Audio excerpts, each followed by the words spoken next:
A very good afternoon with my very good Indian accent. It's just another spot here in Mexico. Just another spot. There's many.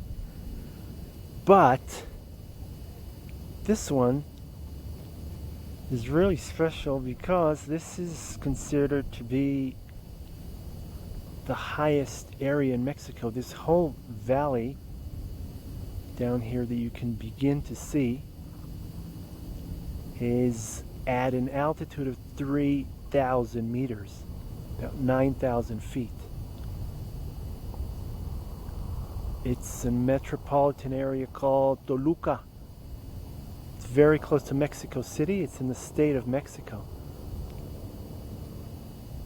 You could see how vast it is. If you could see the mountains in the background, so you could see all the thousands and thousands of houses.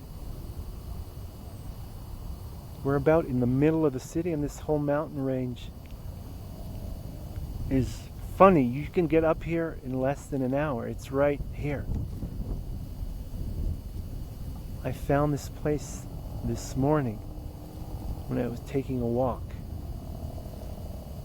But you get a bird's eye view of this whole area, and because it's so high, it's really, really nice and cool.